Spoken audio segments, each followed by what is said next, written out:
Welcome to today's episode of the Flip Nerd VIP Show. Today I have with me Jack Kiley, who's a managing partner of MidAtlantic IRA. There's a lot of misconceptions and a lot of knowledge that's not really known to the average person about how self-directed IRAs work. But we're going to learn more about Jack Kiley and his life as an entrepreneur and as a business owner here shortly. Before we get started, let's take a second to recognize our featured sponsors. RealtyMogul.com is an online marketplace for real estate investing, connecting borrowers and capital from accredited and institutional investors. Get a rehab loan fast and close in as little as 10 days. Rates start as low as 9%. We'd also like to thank National Real Estate Insurance Group, the nation's leading provider of insurance to the residential real estate investor market. From individual properties to large-scale investors, National Real Estate Insurance Group is ready to serve you. Please note, the views and opinions expressed by the individuals in this program do not necessarily reflect those of FlipNerd.com or any of its partners, advertisers, or affiliates. Please consult professionals before making any investment or tax decisions, as real estate investing can be risky. So, Jack, welcome to the show. Well, thank you. I appreciate the opportunity. How are you today? I'm well. It's snowing cats and dogs here, north of DC. So if we get some interruptions, it's my kids running around, not knowing what to do. So that's all right. I don't miss that. I don't know if you know, I actually grew up in the Midwest, and I don't want to take away our time with you, but I moved here after getting 26 inches of snow in Chicago one day. I just basically said, that's it, I'm out of here. So I can appreciate what you're going through. But why don't you take a second to introduce yourself, a little bit about your background, and then we'll talk a little bit about MidAtlantic IRA as well. Well, sure. I'm a CPA by trade. I've been practicing for what seems forever, but it's been about 30 years, and I still maintain a CPA practice. In fact, I enjoy the tax side of things, which really is what got me into self-direction. I started with a firm that had a lot of developers as clients, and this goes back into the early 80s. And they were always interested in doing this. They heard that you could self-direct, and they would ask the partner that was over top of me all the time, well, can we do this? And he would sort of grit his teeth and say yes. And then he'd look around the room at the guy that was low on the totem pole, which at the time was me. And he said, go figure out how this gets done. And that's how I cut my teeth in self-direction. And at the time, it was really difficult to do because the companies that did it were all west of the Mississippi, and the ones of weight anyway. And in those days, remember, we didn't have fax machine, or we had fax machines, but they had that curly paper. And now when I look at it, it doesn't really say anything on it anymore, which is kind of dangerous. But we didn't have overnight mail. So, and the West Coast, those guys get up late. We go to bed early. So you had about 3 hours or 4 hours to really get things done. And of course, real estate transactions now move much more smoothly than they did, way back then. So it's come a long way. Great. And so when did you decide to tell us a little bit about the story about how you went from working for somebody else to starting your own gig? Well, I was in, I worked in a practice, and there were 3 or 4 partners at the time. And I figured in my mind's eye, it would take me a while to pass a CPA exam and to do this and to do that and to learn the business. And the reality is that it didn't take that long to do any of those things. And I sort of climbed the ladder, and CPA firms tend to be little fiefdoms. So, as they merged and split up and remerged and resplit up, I was a partner at 27. And I guess life went on pretty nicely for a while. And then I came across a self-directed company that was changing their model and went to they were essentially franchising or licensing at the time is really what they called it.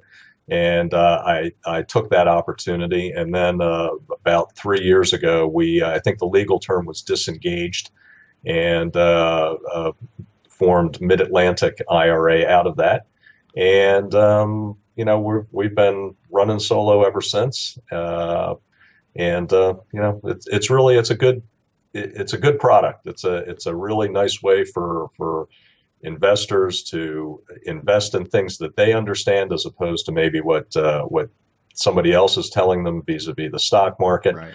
And they get to use really their knowledge as opposed to really rely on somebody else. Yeah, yeah. So do you want to take a second, because a lot of folks may not really understand what a self-directed IRA is. Can you take a second to talk about how, I guess at a high level, kind of how that works? Sure. Essentially, a self-directed IRA is just an IRA that has more investment options. So typically what most providers of IRAs do is they are offering the IRA as a conduit to bring money into their organization so that they can use it to do whatever it is that they do. So for instance, a bank is allowing you to invest in CDs, and what they do obviously is turn around and lend that money out. Right. Brokerage firms are not in the business of IRAs; they're in the business of buying and selling stocks. So they're attracting funds to do their core business. Where self-direction allows you basically to invest in anything that's permissible by law. And the providers of self-directed IRAs are not selling products. What they're doing is they're selling you the service and the framework, if you will, to allow you to take your IRA funds and invest in things that maybe you know better and have an intimate knowledge about. Right, right. Yeah, and I think, what's interesting is I was a finance undergrad with a specific focus on investments, went to work for a very large bank that most people would know. What blew my mind is, they were managing over $1 trillion at the time. Mm-hmm. And all of the money managers' goal, they probably had other goals, but everybody's trying to beat the S&P 500. It's like, well, right. why don't you just invest in the S&P 500? But, I guess what I've learned early on, as a real estate investor now, I have almost nothing in the market. I really don't like the stock market. It's very, I consider it very much, most companies these days, there really are no blue chip stocks anymore. It doesn't exist. And now that I'm a real estate investor, I like to be able to see I can control what I do with that money. And so, in all honesty, we have not invested. We have a company IRA, my wife and I do, that we have not invested back into real estate, which is kind of funny. We probably need to talk about that offline. But okay. But I think there's no doubt that there's probably a movement going on of people wanting to take more control over their investments back, right? Well, there is, and if you look at what happened several years ago, the average portfolio lost about 40% or so in the market, and I really think that gave people pause to really look critically at what they do. Typically, being a finance major, you probably remember part of this. Most people's biggest investment is their home. Right behind that is their retirement plan, be it 401k or IRAs and what have you. And of course, the big reason for that is that generally that's money that people think is untouchable. So they're spending other bits and pieces, and then that accumulates. But what happens, or what's happening now, is a couple of things. First of all, as we get older, people are looking for better returns. And last time I checked, unless I want to go out 5+ years, I'm only going to get about 2%, which makes people uncomfortable. There's a lot of older people who are in the market, I would say, that are really a little nervous about that, because they need current income. And even if you're in stocks, a stock is paying maybe 4%, fixed income is even less. So there are alternatives, obviously, that are returning higher, have greater returns. Right. And I think people are looking at that. And in fact, pension plans are looking at that. Some of the biggest pension plans in the world or in the country, like CalPERS in California, Texas Teachers Union, Alabama, some of these big pension plans are investing fairly aggressively into alternative investments that have either a real estate backing or or other hedge fund kinds of backings, which are giving them more return. So I think you're going to see more people, at least more familiar with alternative investments and looking to invest in things other than the stock market. Right, right. And so you really serve. I may say this wrong. You're really serving two customers. So you have one is potentially the real estate investor that's looking to bring you clients to essentially create kind of a private bank for themselves, right? And then you have real folks that want to invest and they don't know the real estate investors, so they come to you to help make those connections. Is that in a nutshell? Is that? It's there are two stories here. There is there is investing your own IRA. Sure. In real estate. So people who are connected to real estate, right, are pretty given to do that. And then the other story is other people's IRAs, or we always talk about in real estate, what's our limiting factor? It's generally speaking, it's capital. Yeah. And what are the sources of capital? And traditional sources have always been banks and financial institutions, maybe hard money. Well, there's a whole there's a pool of funds out there, and the retirement market is anywhere between 15 and 17 trillion dollars, and more of that is shifting. The pendulum is moving from 401k and qualified plans to IRAs, and people are recognizing, particularly in real estate, that there is a source of capital there that they can tap into. So we're finding that a lot of people who are in real estate are talking to people about utilizing those people's IRAs and either bringing them in as partners, or more often than not, borrowing, which gives the investor, the IRA holder, a higher rate of return, because typically you're giving them a fairly good rate of return compared to the 2% that they're getting in the market. Right. And there's a security interest in the real estate. So it's a pretty nice investment. Very little downside. But that's what we see real estate people doing right now. Okay. And do you know what the total amount of dollars that's under self-directed IRAs in the U.S.? Do you know what that is? It's very small. Depending on who you talk to, because every self-directed company is privately held. So, yeah. You'll hear this one say they're the biggest. This one's the biggest. We have the most. This, whatever. Right. But it probably about 2% of the market. Very, very small. Okay. So what is that? What's your rough guess in terms of dollars? I know this is less than $1 trillion. Yeah. 2% of 15 trillion is. You're the finance guy. How much? It's too early for math. There you go. Okay. Well, and so would you say that you're, in terms of trying to grow your business and take on new clients, would you say the bigger challenge is finding people that want to lend money to them, or people that are bringing money to you that hear about this opportunity to work with real estate investors, but they don't have access to those investors? Well, it's probably the latter, and of course the part of the challenge in that is that typically their funds, their investable funds, tend to be in those IRAs or retirement plans, and of course, because this is not a widely known tool, there's an education process, which is where we come in.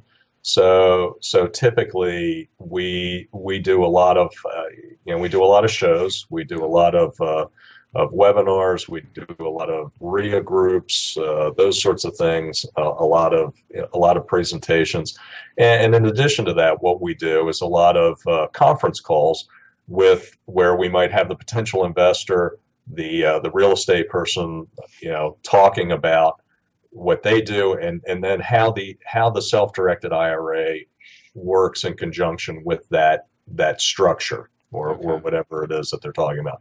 We're not an organization, and there isn't any self-directed company out there that will make recommendations about investments and those sorts of things. So when occasionally I'll get asked, well, what do you think of this deal? And my pat answer is, well, the deal is the deal.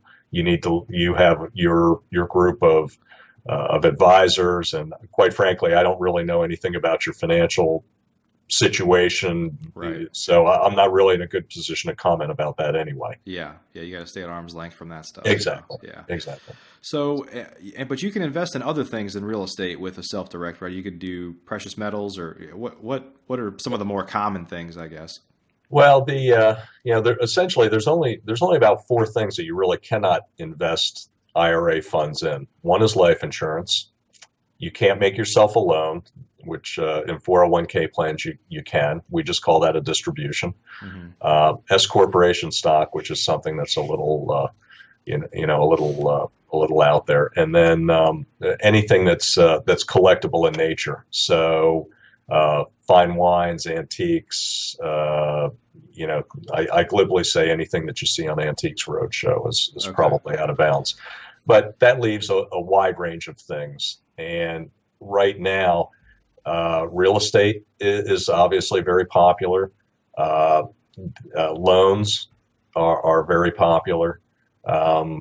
Precious metals were big a couple of years ago. That's waned. Hedge funds are still very popular.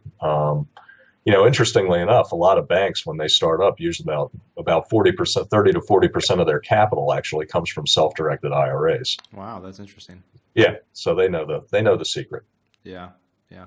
When we started not to get off on a tangent, I don't know if it's technically a self-directed IRA or not. It's because it's wrapped inside of a 401k plan somehow. But when we first started our primary real estate investing business, it's actually a C corp, and the reason we made it a C corp was so that we could use retirement accounts to fund part of it. So, right. Yeah, it's interesting. Yeah. Yep. Well, so what's your biggest challenge, would you say, in terms of, obviously there's a lot of education that has to happen to make people aware that this even exists. How do you, obviously, besides going to shows and things like that, is there some sort of industry? I know a lot of you guys are competitors. A lot of you guys, work together at some point and have split off and done their own things. Is there an industry association or some sort of association across all the major firms that do this to help with that, or is everybody on their own? Well, it's there's a loose association referred to as RITA, and that's Retirement Industry Trust Association, and they've tried to herd all the cats together, so to speak, and speak in one voice. It's difficult to do because there's a couple of large players in the field, and then there's a middle group, and then there's obviously some smaller organizations, and because we're a very diverse group, number one, our focus tends to be a little different. So some of the organizations are strictly private placements, so they're not even going to entertain real estate, for instance. Mm-hmm. So they have a very narrow focus. Others are a wide spectrum, so it becomes a little difficult. Okay. And so, do you self-direct yourself? I do. You do? I do. And is it with real estate that you own yourself, or you loan to other investors? I've done both. And I've owned interest in small companies. Because like many people, that's where most of my capital is as a business owner, as an entrepreneur. All my personal capital is used running my businesses, basically. Right. And that's where my investable funds are, and it tends to be pretty lucrative. When there's gains, I don't have to worry about paying tax and those sorts of things, which is nice. Yeah. And hopefully there aren't too many losses. Right. And so, what do you think, from an education standpoint, is the biggest misconception about self-directed IRAs that when people hear, they're like, "No, that I'm not going to do that, or I'm not interested in that because of something that is not true"? Well, typically, what we end up fighting more than anything else is just the conception that IRAs can only invest in stocks, bonds, and bills. Right. So typically, somebody will mention self-direction to a potential investor, or they're looking into it themselves. They hear about it from some source, and the first call is to the stockbroker, and the stockbroker says, "Sure, you can self-direct with me." Right. And essentially what he means is that as long as we sell it, you can buy it. Right. And so that tends to be a dead end. Yeah. There's many CPAs, many attorneys that are unaware of this as well. And I do have a little bit of an advantage being a CPA myself, because I can obviously CPA speak to somebody with who is a CPA, right? And so there's a little bit of credibility there that transfers, which is good. But I think really just the overall concept of self-direction is foreign. It's becoming more known, particularly in real estate and in the note business. Mm-hmm. But outside of that, it's it can be tough sledding, and it's about education. It's about getting out there and quote unquote spreading the word, and platforms like this, for instance, are very beneficial to us. Sure. And so I know are you speaking at the expo this weekend? Either I am or Scott is. Okay. He works with us. Yeah. He's much more entertaining than I am. I tend to be more technical, which puts people asleep, and he tends to be more entertaining. Yeah, I mean, of course, anybody that wears a bow tie is a natural magnet, right? I guess if I knew how to tie one, I would think about it. Yeah. Well, so I have a couple of questions about folks that open an account with you with the intention of investing in real estate and things like that. Sure. Obviously, one of the probably challenges that some folks have is what do they invest in when it's not applied towards real estate? So let's say they lend money to someone to do a real estate transaction, and it's a short-term transaction. It could be, an alternative to hard money, let's say. So that Sure. loan is paid back in 4 to 6 months, let's say, and then it's back in their account. So where does that money? What does it do when it's idle?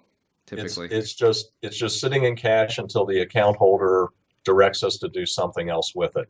Okay. And typically, if they're investing in real estate, for instance, or they're making short-term loans, that money comes back to us, and it's there a very short period of time before the next deal is found.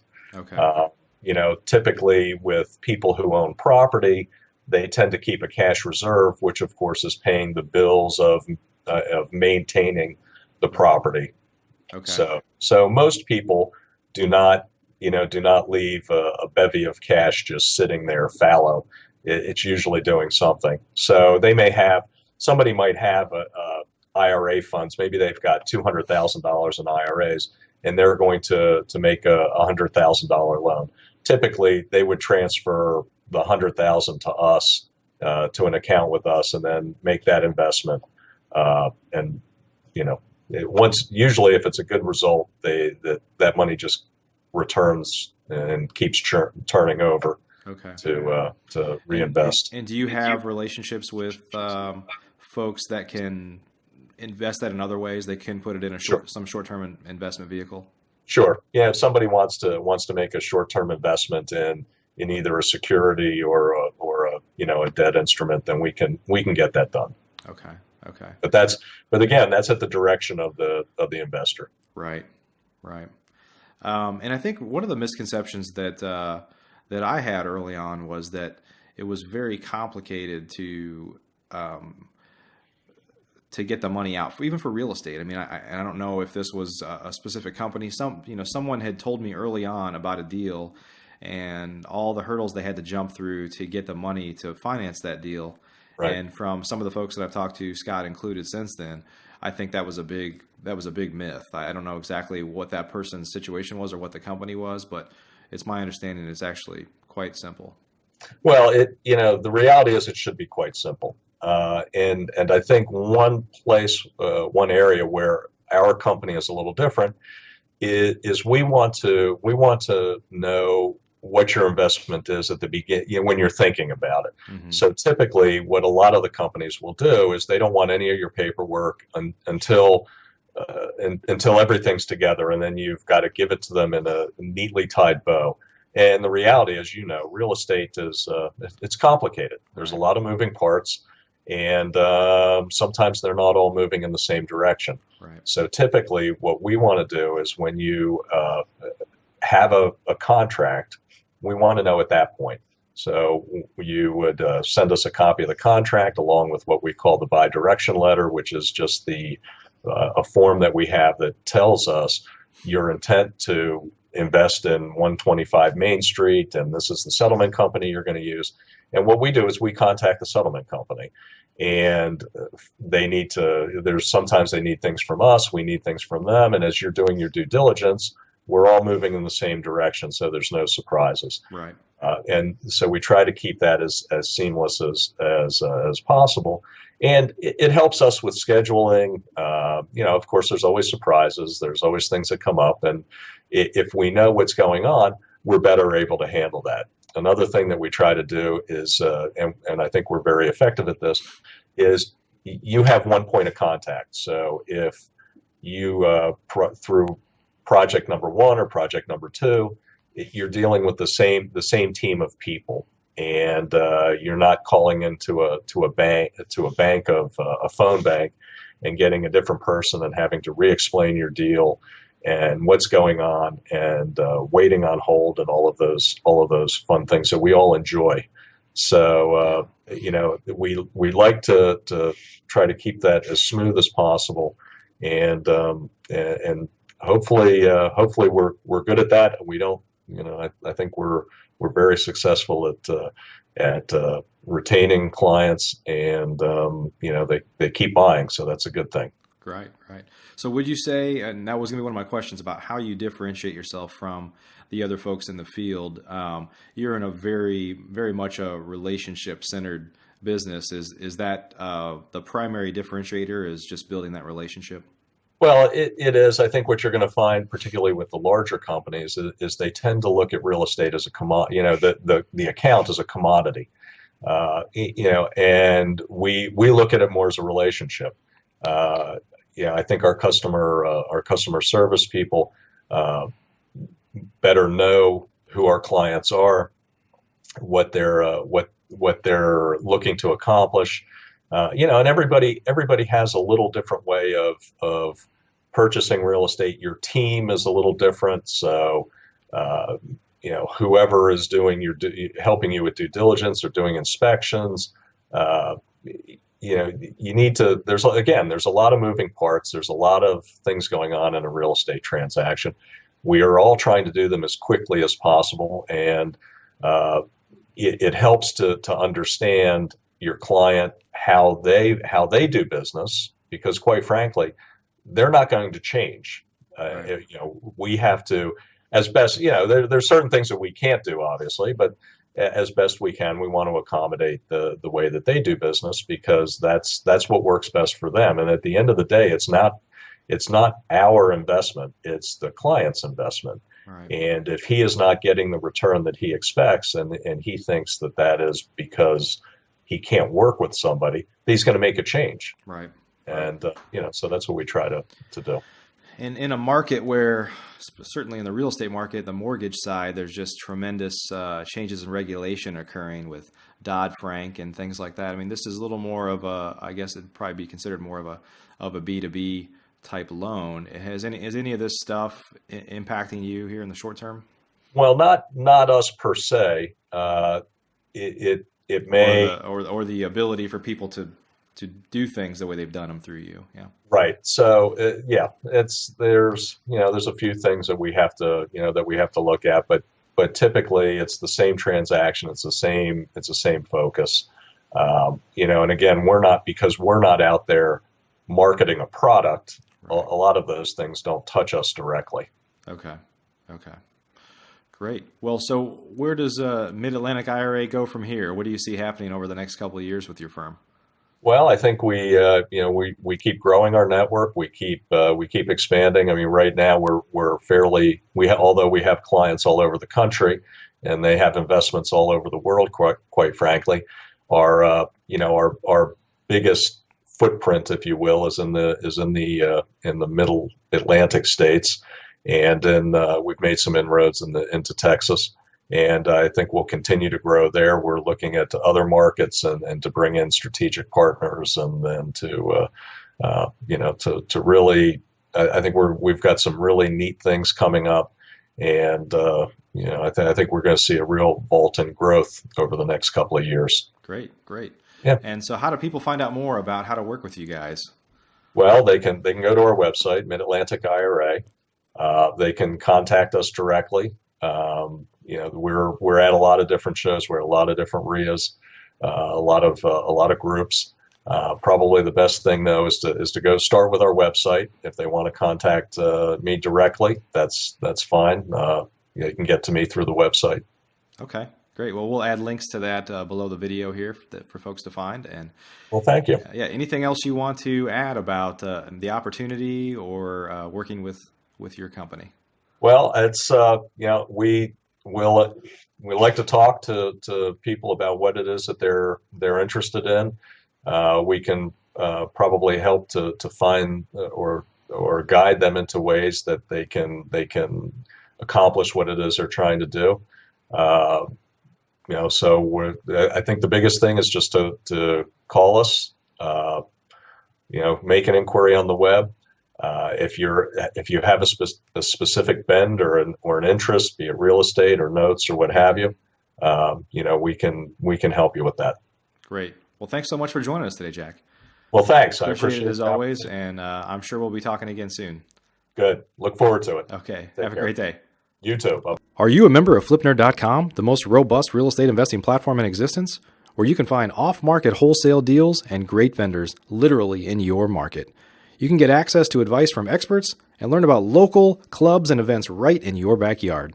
If not, please visit FlipNerd.com and register for a free account. You can register in less than a minute. It's pretty much the coolest site that's ever existed in the real estate investing industry, so get on over to FlipNerd.com.